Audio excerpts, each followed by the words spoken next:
Hello guys, welcome back sa ating channel at ang video na ito ay para kay Sir Rex ng Southern Leyte. So ito ang kanyang order ay isang incubator na 100 capacity. Actually pinaanuhan ko na lang to. Dinagdagan ko na lang parang preview. Bali ano to lahat. 100 mahigit. Kasi 56. Bali dalawang tray na 56. Bali meron siyang 12 na pa sobra dito. Okay, demo tayo. Nandito sa likod. Excuse me. Nandun sa likod yung main switch power on. At dito naman sa harap, ayan. Yan, may label ito kaso lang nung nag-video ako nito hindi pa nadikitan ng label. Ito yung turner niya. Turner switch. Itong toggle switch na to sa taas. Okay, yan. Sa baba manual, sa taas yung automatic. Sa gitna, naka-off yan. Pag ganyan, nasa gitna, naka-off. Pag nakataas siya, nakakambyo pataas, nakakambyada pataas ay nasa automatic mode at sa baba naman ay manual mode. Makikita nyo naman sir na sa unit na ito pagdating sa inyo na meron siyang label. Ito, humidity probe. Dito naman sa itong pulang button na tinuro ko ay ano naman siya para sa blower fan na sa loob para mag-circulate yung init. Ayan, ito siya, itong fan na to. Okay, kung maglalagay tayo ng tubig, huwag nating iharang sa fan, ilagay lang natin sa gilid. Ito ating fan nasa loob. Ito naman itong ating candling switch. Ayan, pag kakandol tayo para makita natin kung may laman or fertile eggs, hindi kaya maayos yung itlog na nasa loob, doon natin titignan.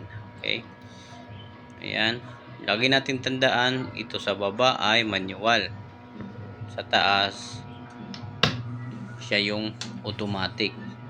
Ayan, pwede tayo mag manual. Maglalagay tayo ng itlog, i-flat natin yan, ano lang natin, iingansa lang natin yung toggle switch pababa para makuha natin yung saktong posisyon na gusto natin. Tapos i-off natin pagpantay na. Ayan, pwede na tayong maglagay ng itlog pagpantay na. Pagkatapos ibabalik natin sa automatic. Always automatic ito, lagi nasa automatic.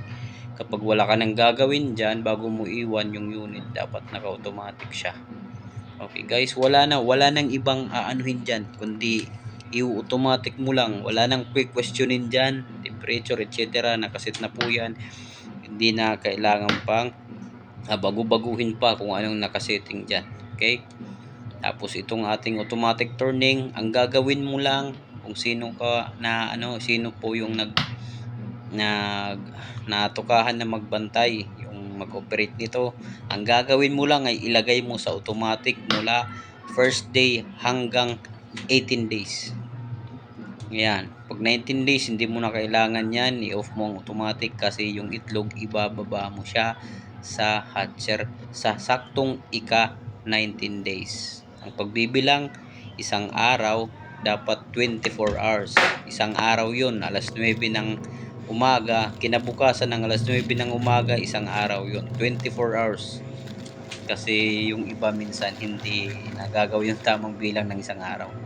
Ayan, reminder, pag maglagay ng tubig dito, huwag iharang sa fan kasi hindi makakaikot ng maayos ang hangin. Lagay lang sa gilid, kabilaan, pwede yan.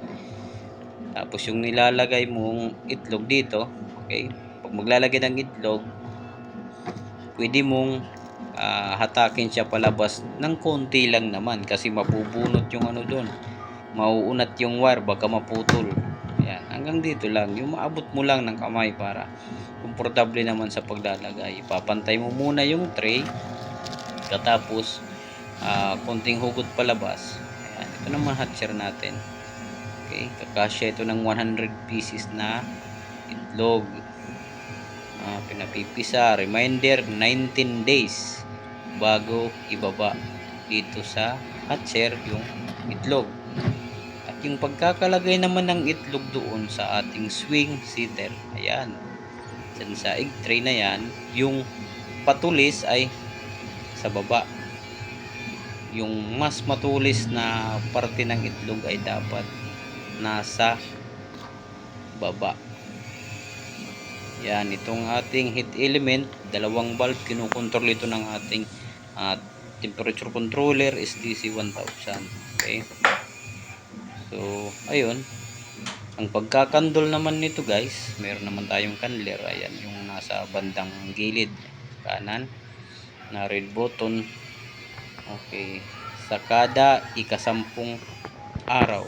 Okay, maglagay, halimbawa naglagay ka ng itlog January 1. Pag January 10, ayun, magkakandol ka. Pag baguhan ka pa lang, wag mong ilalabas lahat kasi mamamatay yung mga similya sa loob. Sa pagkandol nito guys, ito,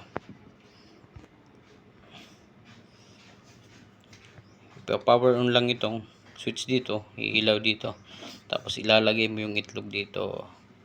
Okay, reminder ulit ha, ika-10 days ang pagkandol, ika-10 days mula ng unang maglagay ng itlog sa loob. Ayan, makikita mo sa itlog may dyan, wala kasing itlog dito ngayon, ito lang muna nadalandan. Makikita nyo may mga ugat-ugat siya sa shell niya, sa mga gilid ng shell, buhay na ugat, may dugo. Tapos pag masilip nyo siya, meron siyang heartbeat, yun ang buhay yung similya. Pero kapag parang naagnas o di kaya parang pintura na isinaboy sa pader yung itsura ng nasa loob, hindi yan, ilabas nyo yan, wala, hindi yan mabubuo, damage yan. So ayan, ito nyo titingnan. Okay, tatlo-tatlo lang o di kaya 5-5. Huwag masyadong matagal kasi pag umabot ng below 36 degrees Celsius yung init ng itlog, wala na, namamatay yung similya. Kaya dapat pag magkakandol tayo, palima-lima lang, palima-lima. Maghanda ng 2 tray, isang tray para sa walang similya at isang tray para sa may similya, para pag nalagay natin dito, nakahiwalay na yung may similya, ipasok agad sa loob. Tapos kuha ulit ng 5, ayun, kandol ka na ulit. Yun lang. Okay guys, sa sino man mag-ooperate nito na gustong magbukas ng box na to, pinaglalagyan ng electronic component, ayan, luluwagan mo lang ng konti, wag mong sasagarin, natatanggalin mo yung yung tornilyo, itong screw. Luwagan mo lang ng konti, paikot lahat, bawat kanto, ayan, para lumuwang yung pagkakalak niya dito sa ibabaw. Tapos pwede nang iangat yung cover sa ibabaw, yun lang. Tapos ibabalik din. Okay, at ito yung itsura sa loob. Ayan, wiring natin, ano tayong timer, ayan.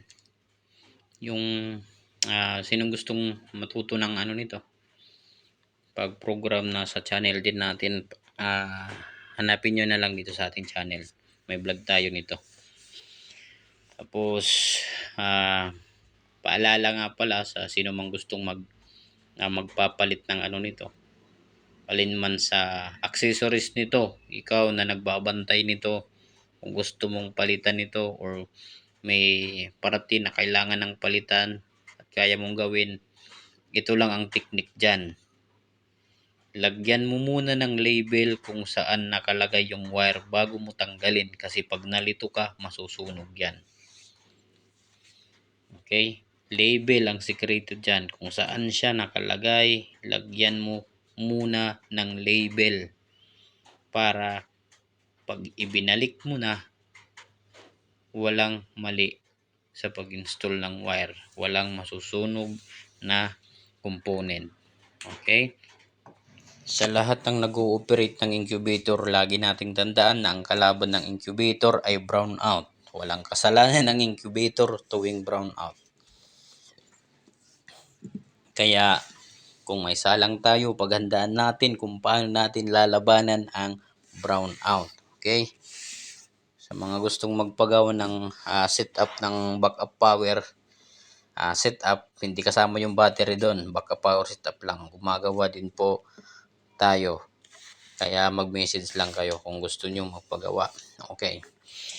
Isang paraan yan para hindi masira kaagad itong mga component ng incubator ay yung maglagay ka ng kahit anong pwedeng mag-delay sa pagbalik ng kuryente, kasi pag biglang brown out tapos wala pang 3 segundo bumalik na kaagad, may tendency masunog ang mga electronic component natin.